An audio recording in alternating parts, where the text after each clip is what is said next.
What if everything you've been taught about your relationship with Jesus is incomplete? What if the very truth that could set you free, the truth that Jesus himself lived and revealed, has been buried beneath centuries of misunderstanding and fear? Joel S. Goldsmith once said that humanity's greatest mistake is looking outside for what can only be found within. And it is here, in that simple yet shattering realization, that this silenced truth begins. For Goldsmith didn't speak of a distant Savior to be worshipped. He spoke of a living presence to be realized. He spoke of the Christ not as a historical figure, but as a universal consciousness, the same Spirit that lived in Jesus living now in you. This message was not popular. It was too liberating, too direct, too powerful to be comfortably contained by religion. It dissolves dependency. It ends fear. It breaks the illusion that God is somewhere else, that salvation is something to be earned, or that divinity belongs to one man alone. When you truly understand this, your entire relationship with Jesus transforms. He is no longer a symbol of perfection you can never reach. He becomes the living demonstration of who you already are in truth. You begin to see that every teaching, every miracle, every word he spoke was meant to awaken you to your own divine origin, to lead you to the realization of Christ within, the only real self there is. So today, stop everything. Stop searching. Stop struggling. Stop believing that God is far away. Because the truth Joel Goldsmith revealed, and that so few have dared to embrace, will change not only how you see Jesus, but how you see yourself, your life, and your purpose. This is not religion. This is revelation. And once you hear it, you cannot unhear it. Imagine for a moment that everything you've ever believed about Jesus Christ has been slightly distorted, not by malice, but by misunderstanding. Imagine that the figure you have spent your life praying to was never asking to be worshipped at all, but inviting you into an entirely different kind of realization, a realization of your own divine nature. That is the essence of what Joel Goldsmith meant when he spoke of the Christ within. He wasn't giving you a new doctrine. He was uncovering an ancient truth buried beneath centuries of theology and fear. Goldsmith often reminded his students that Jesus was not the exception, he was the example. The divinity that animated Jesus did not belong to him personally. It was the same Spirit that breathes in you, the same presence that moves through all creation. When Jesus said, "I and the Father are one," he was describing a universal principle, not a personal privilege. The tragedy is that humanity turned that revelation into hierarchy, placing Jesus on a pedestal rather than seeing him as a mirror. When you begin to grasp this, everything changes. The spiritual journey ceases to be about reaching upward to some distant God. It becomes about turning inward, discovering the infinite within your own consciousness. And this is where Goldsmith's message becomes revolutionary. He taught that Christ is not a personality, nor a historical event. Christ is a state of awareness, the realization of divine identity expressed as individual being. It is not something to be achieved, but something to be recognized. You see, every human being is like a lamp that believes it is dark, because it has forgotten it is connected to the source of light. Religion, in its outer forms, has too often reinforced that darkness by teaching separation, by teaching that divinity lives somewhere else, in someone else, under some condition. But the instant you awaken to the understanding that the same life that flowed through Jesus flows through you, that same light that lighteth every man that cometh into the world, as the Gospel of John says, you begin to experience a shift so profound it redefines your sense of self. This isn't theory. It's not mysticism in the abstract. It's the most practical truth you can ever know. Because when you realize that God is not a being you must reach, but the very essence of your being right now, prayer changes. Prayer ceases to be pleading or persuading. It becomes communion. It becomes listening. It becomes stillness in which you feel that presence living you, thinking you, breathing you. And that's when peace begins to flow, not because circumstances are perfect, but because you've touched the source that exists beyond circumstance. Goldsmith was fearless in saying that the world's suffering arises from this single misunderstanding, the belief in separation. When you see yourself as separate from God, you inevitably feel fear, lack, loneliness, and guilt. You chase peace through outer means, through people, possessions, religion, or power. Yet every pursuit ends in disappointment, because the hunger is not for more things, but for recognition of what already is. The Christ within is the answer to that hunger. It is the silent assurance that you already contain everything you seek. So when you pray, when you meditate, when you turn within, don't try to reach a God in the clouds. Don't beg for his attention as though he's forgotten you. Instead, become still enough to feel his presence as your own consciousness.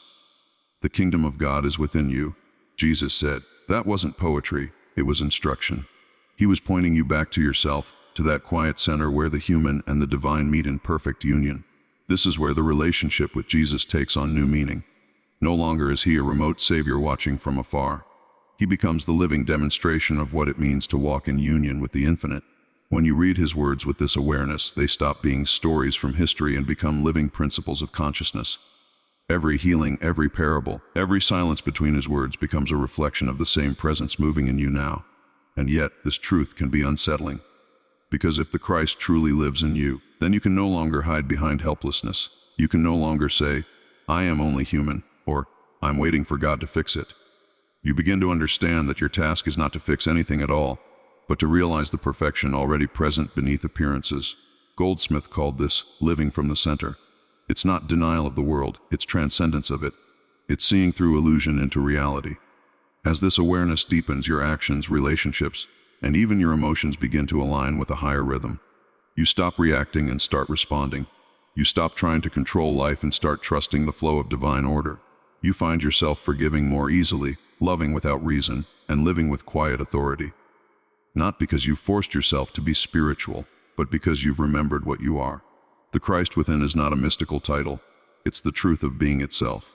It's the awareness that the life you call mine is actually the life of God expressing through you as you.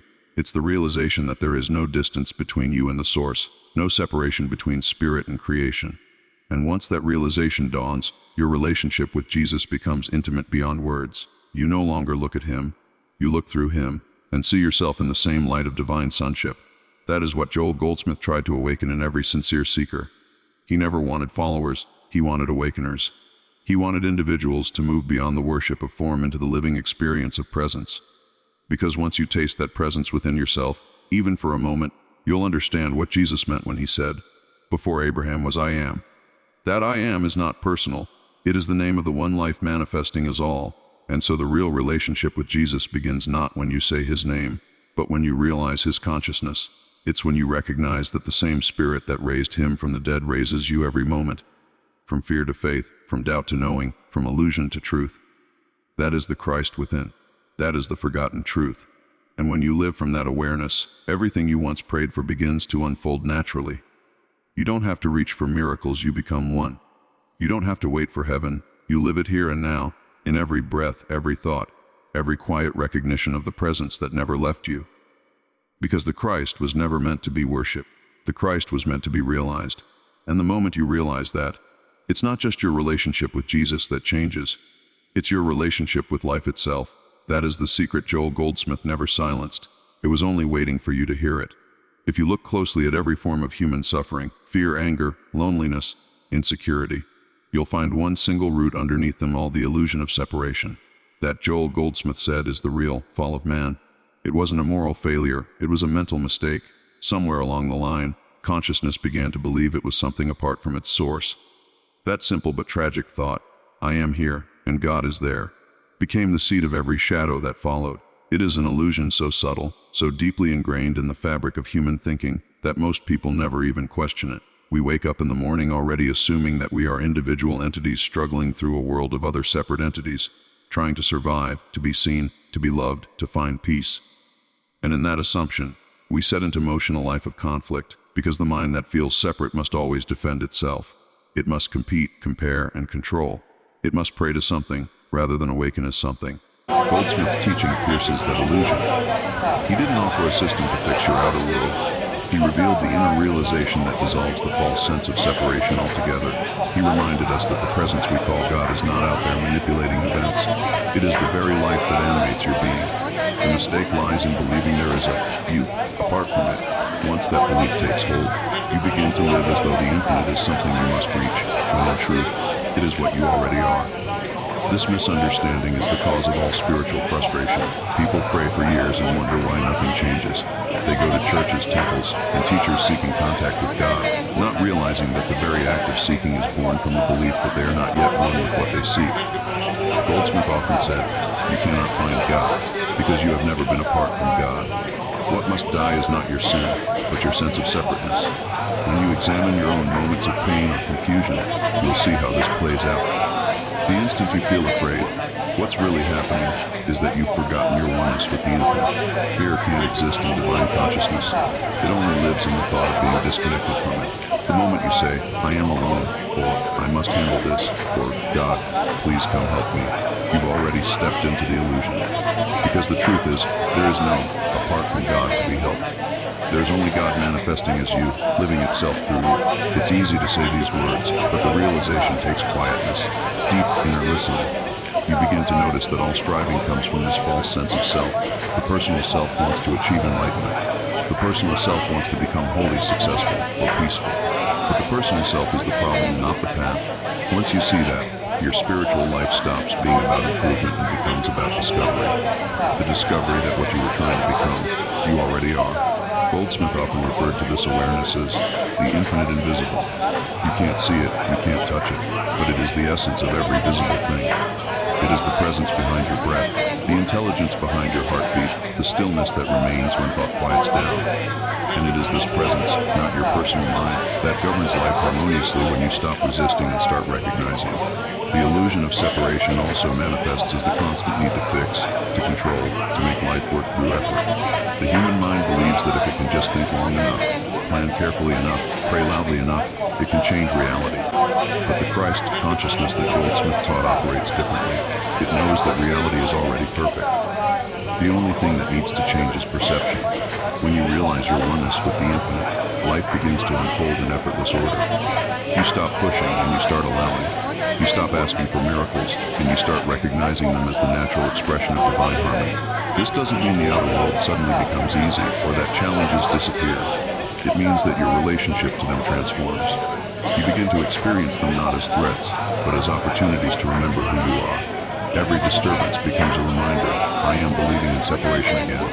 And in that recognition, the power of illusion dissolves. You return to the stillness that Jesus called the Father within. The awareness that I and the Father are one. When you live from that awareness, something subtle but profound shifts. You begin to see others differently. You stop judging, because you recognize the same life that lives in you is living in them. Compassion arises naturally, not as moral effort, but as spiritual perception. You forgive, not because it's right, but because it's impossible to hold resentment once you see that there's no other. To resent.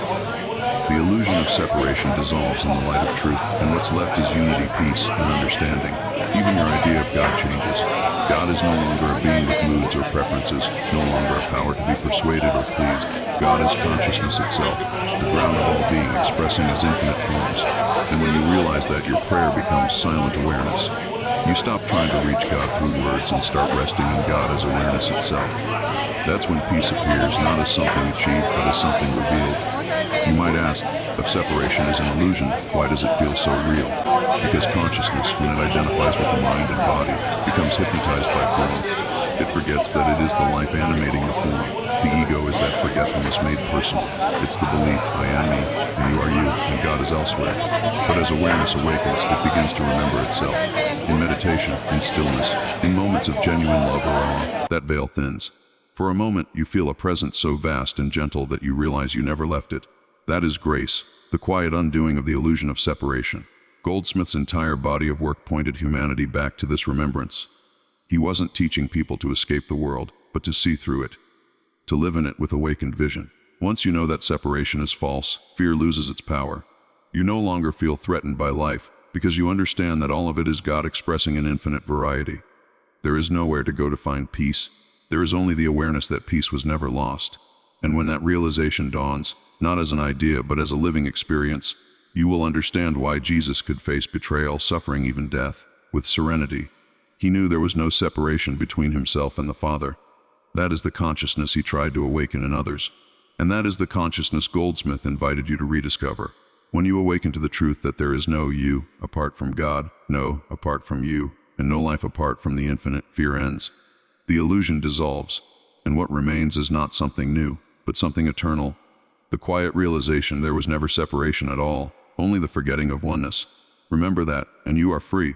When you study the life and words of Jesus without the filters of tradition, you begin to see something remarkable. You realize that he was not proclaiming his own personal divinity, but revealing a universal state of consciousness that belongs to all. Joel Goldsmith understood this deeply. He called it Christ consciousness, the impersonal presence of God expressing itself through the individual. This realization turns everything you think you know about spirituality inside out, because the moment you see that the Christ is not a person, but a principle, religion ceases to be about worship and becomes about awakening. The idea of Christ as impersonal is difficult for the ego to accept. The human mind wants form. It wants a face to revere, a name to cling to, an image to project onto the infinite. But spirit has no form. The divine cannot be confined to a single personality, time, or place. What manifested through Jesus was not a human achievement, it was divine realization. He said, "The words that I speak unto you, I speak not of myself, but the Father that dwelleth in me, he doth the works." This is not humility, it is accuracy. Jesus was describing the truth that there is no personal self-acting, speaking, or performing miracles. There is only God in expression. Goldsmith warned that when you make Jesus a personal deity, you lose the very essence of his message. You turn the living presence into an idol, and in doing so, you unconsciously place distance between yourself and the divine. You begin to believe that holiness belongs to one man, that grace was a singular event, that salvation depends on believing in him instead of realizing the same through him. But when you awaken to the impersonal nature of Christ, everything changes. You begin to see that what appeared as Jesus was the unveiling of a principle that is eternal, ever-present, and available to every soul that becomes still enough to recognize it. The human mind resists this idea because it dismantles its most cherished illusion, the belief in a separate I. To live from Christ consciousness, you must surrender personal identity. You must let go of the idea that you as a human personality can reach God or do anything by your own power. That's what Jesus meant when he said, "I can of mine own self do nothing." He was not speaking of weakness. He was describing the great paradox of spiritual life, that only when you cease to rely on the personal self can the divine self express fully through you. In that realization, every act becomes sacred. Washing dishes, walking through the streets, speaking to a friend. Each is a moment where God, as consciousness, experiences its own creation through you. This is why Goldsmith always said that the spiritual path is not about becoming something greater, but about getting out of the way. The Christ is already present. It doesn't need to be achieved or invited, it needs to be recognized. The moment you stop trying to live as a separate self, the infinite flow of life takes over. And that flow is harmony itself. The challenge is that this truth feels threatening to the structures built upon personal power, both worldly and religious. Institutions survive on authority, hierarchy, and dependency. But the impersonal Christ destroys all of that. It makes intermediaries unnecessary. You no longer need anyone to bring you to God, because God is not somewhere to be brought to. It is the living presence animating your very being. This is the truth that frightened religious systems across centuries. The truth that Joel.Goldsmith carried forward, that the Christ is not exclusive, not owned by a church, not confined to a doctrine. It is the universal light within every consciousness, waiting to be realized. Once you begin to sense that, prayer becomes entirely different. You no longer pray to an external savior. You turn inward into the silence where the same presence Jesus communed with speaks through intuition, peace, and quiet revelation. It is not a voice in words, it is a knowing. It is the awareness that the same Father who spoke through him lives as you now. And in that stillness, you understand what he meant when he said, "The kingdom of God is within you." To live this way requires constant awareness. It means refusing to be hypnotized by appearances, the ups and downs of daily life that tempt you to think you are merely human. When the mind says, "I am afraid, I have failed, or I must fix this," you gently remember the personal cannot fear, fail, or fix anything, because it has no existence apart from God. The Christ mind within is never disturbed, never afraid, never lacking. The only question is, will you identify with that mind, or with the limited personality the world tells you you are? You see, Jesus never claimed ownership of divinity. He revealed the nature of it. He said, "The works that I do shall you do also." Those words are not metaphor, they are invitation. He was showing what becomes possible when the human sense of self yields to the divine presence.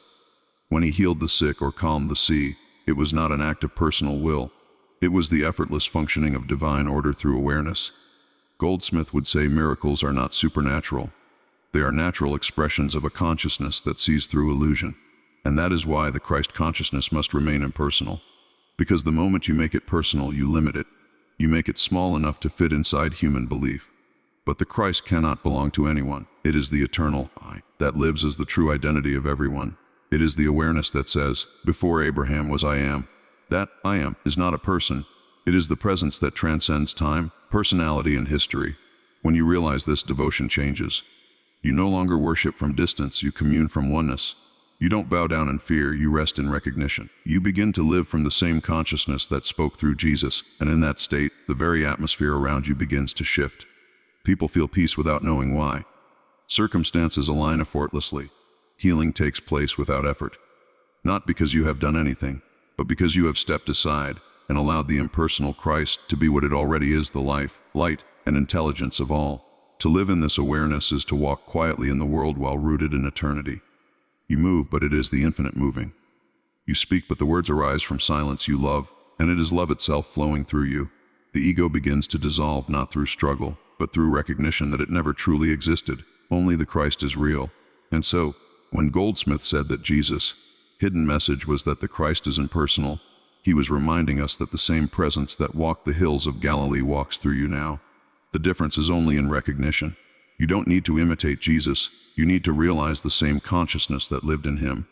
That is the shift from worship to embodiment, from theory to revelation, from belief to being. And when you truly see that, the veil of separation falls, the sense of striving ends, the heart grows silent, and in that silence, you hear the timeless whisper that has never stopped speaking, "Be still, and know that I am God." There comes a point on the spiritual path when words no longer satisfy. You can study the scriptures, memorize the prayers, and repeat affirmations for years, but something inside you will still whisper, "There is more." That more isn't found in another teaching or technique. It is found in silence.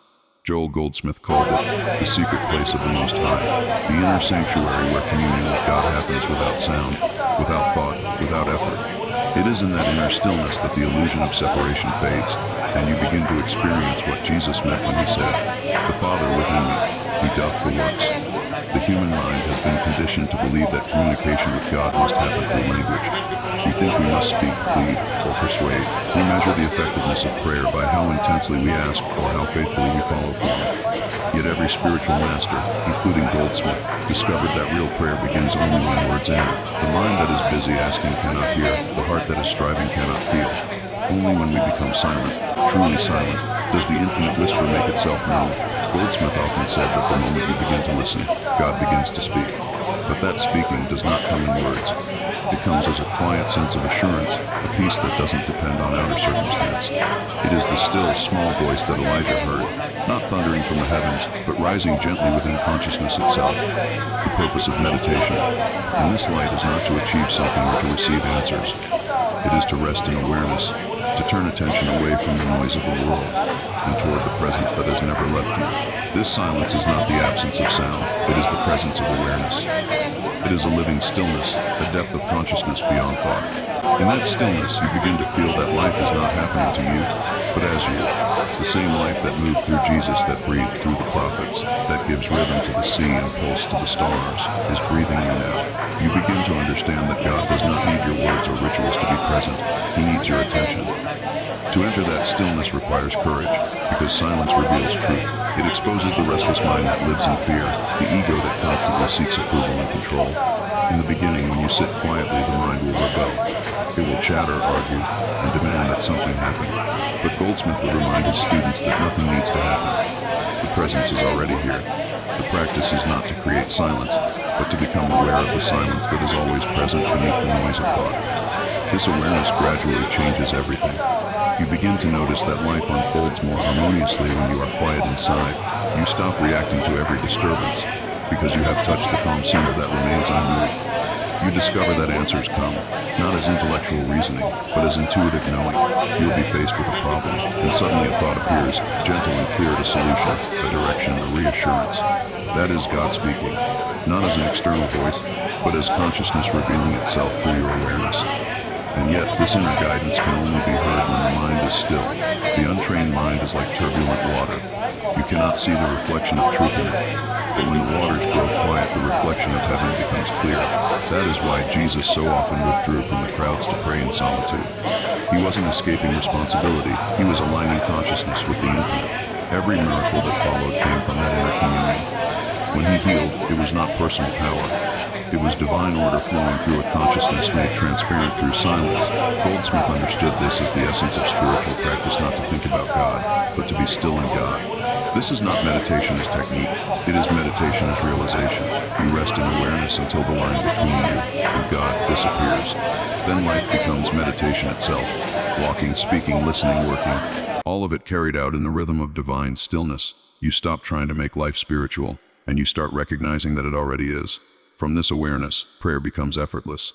You no longer ask for outcomes, because you understand that divine intelligence already knows what is needed. You simply abide in the presence, and the presence fulfills itself. You realize that the truest prayer is not, "Give me," but "Be still and know." And in that knowing, peace becomes your natural state, not a passing emotion, but a constant recognition that all is already well. This kind of stillness is not escape from life, it is engagement with life on a higher plane. You find yourself in the middle of chaos but untouched by it. You can hear noise all around and yet remain inwardly quiet. Problems arise and solutions unfold before the mind even begins to worry. Why? Because you are no longer living from the reactive surface of consciousness. You are living from the center, the Christ mind, where everything is held in divine balance. It is a deeply humbling awareness. The more you live from inner silence, the more you realize that, of mine own self, I can do nothing. You stop trying to direct life, because you see that life knows perfectly well how to direct itself. You no longer act out of anxiety or willpower, but from inspiration. Every action becomes guided, every word infused with peace, and this quiet authority, the authority of presence, accomplishes more than all the noise and effort of the personal mind combined. The paradox is that silence does not make you passive, it makes you powerful. It restores perspective. It aligns you with divine order.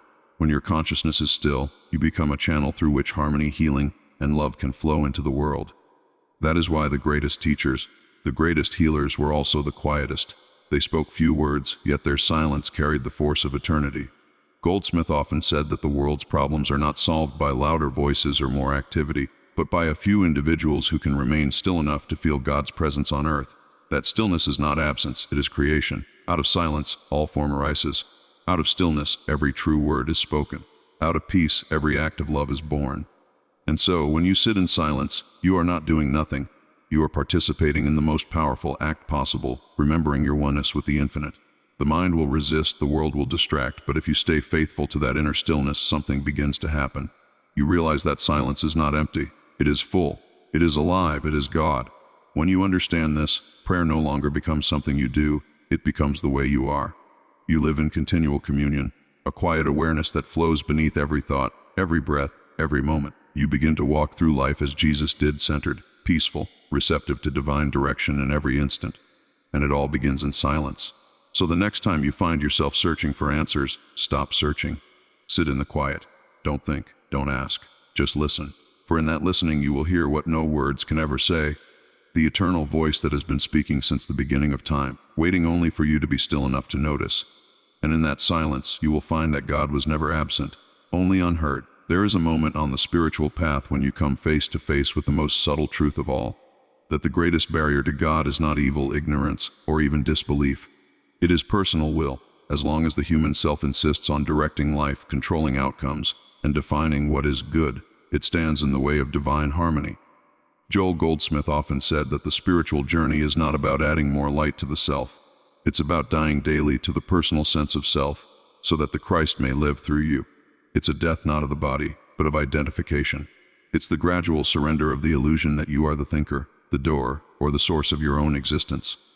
This surrender sounds simple, but it's perhaps the most demanding act a human being can face. Because everything in the world conditions you to believe the opposite. From the moment you wake up, the mind insists on managing, fixing, and planning. It says, I must make this work. I must protect myself. I must achieve. But as Goldsmith reminded us, that believes it must do all this is the very illusion that keeps you trapped.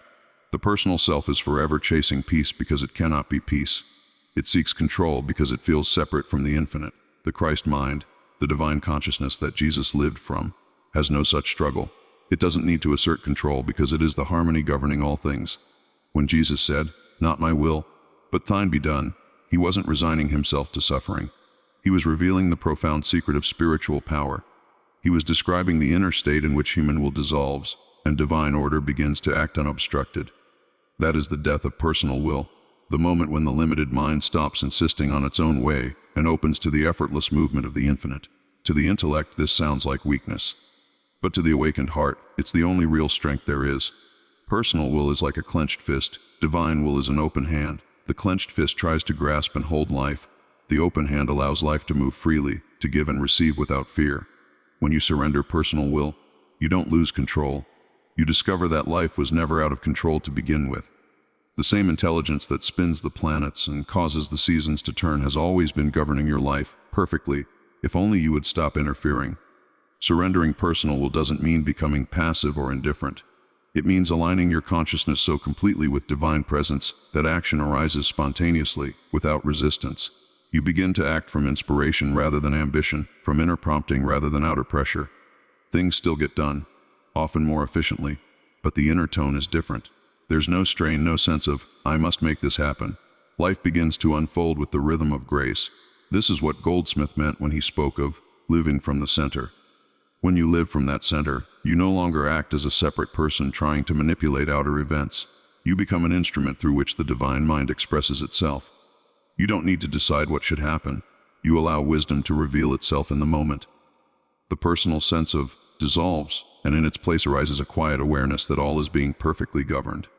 Of course, the ego doesn't like this. The human mind wants to feel responsible for everything. It wants recognition. It wants results. But the ego's control is rooted in fear. The fear that if it lets go, everything will collapse. And yet the truth is exactly the opposite. When you finally let go, life begins to work. When you stop struggling, peace returns. When you stop forcing outcomes, things fall into place naturally. You discover that divine order was always present. You were simply too busy directing traffic to notice it.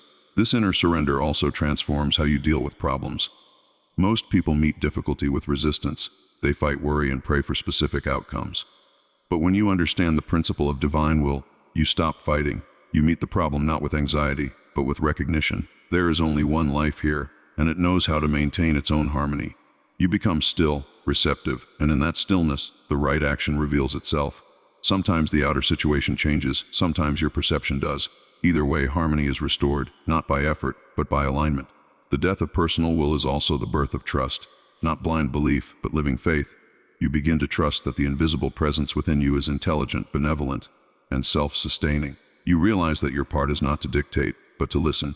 You listen inwardly before speaking, before deciding, before reacting. You pause long enough for divine wisdom to come through. And when it does, it carries an unmistakable quality of peace. You'll notice that the right decisions are never accompanied by anxiety. They arise gently, silently, with a sense of course, as if they were already waiting for you to recognize them.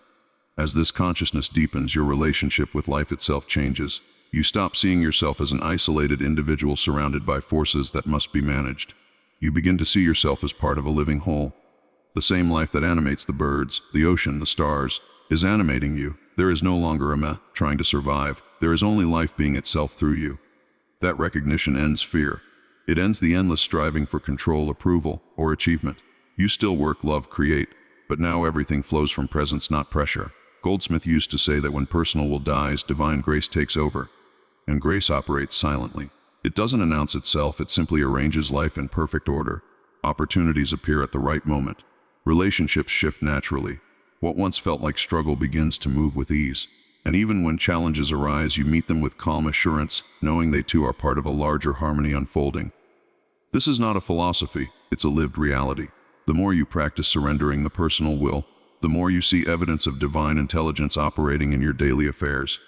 You find yourself saying, I don't know how this will work out, and yet it does.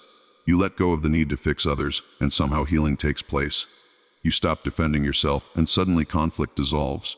These are not coincidences. They are the natural results of living in alignment with the infinite. The world teaches you to assert yourself, to strive, to control. But the Christ teaches you to yield, to trust, to let the divine life act through you. And that is the paradox. The more you yield, the freer you become.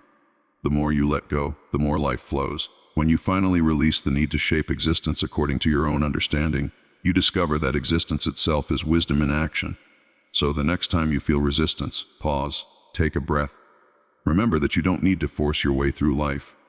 You don't need to decide everything. You don't even need to know what comes next.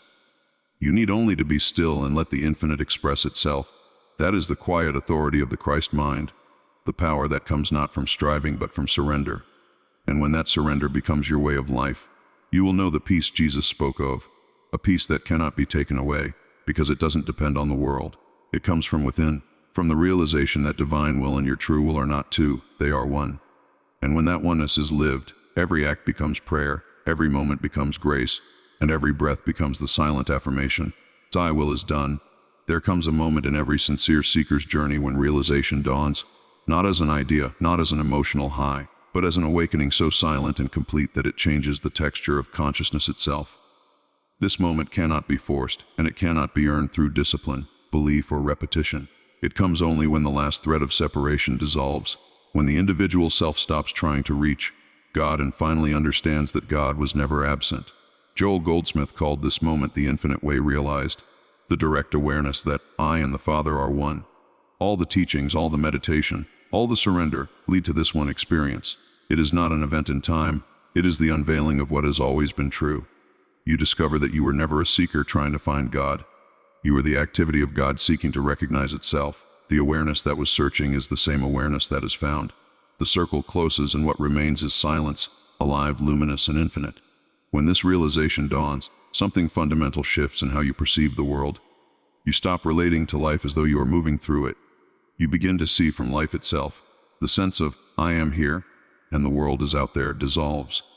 Everything becomes one movement, one presence expressing an infinite form. The same life that breathes through you is the life that shines in every face, every leaf, every moment. You begin to see that the entire universe is God unfolding as consciousness, and you are that consciousness made visible. This awareness doesn't make you withdraw from the world, it makes you love it more deeply, because you see it without the distortion of judgment or fear. You no longer need to fix, change, or save anyone, because you recognize that all is already complete within the divine order. The Christ mind looks upon imperfection and sees through it, perceiving the spiritual reality hidden beneath appearances. It sees sickness and knows that wholeness is the truth. It sees lack and knows that abundance is the natural state of being. It sees conflict and knows that peace was never lost. This is not wishful thinking, it is spiritual perception. It is the vision Jesus lived from. When he looked upon the sick, he didn't heal them as a man performing a miracle. He simply saw through the illusion of separation until only the wholeness of God remained visible. And that vision dissolved the appearance of disease. When he multiplied the loaves and fishes, he wasn't manipulating matter, he was demonstrating that divine consciousness knows no limitation.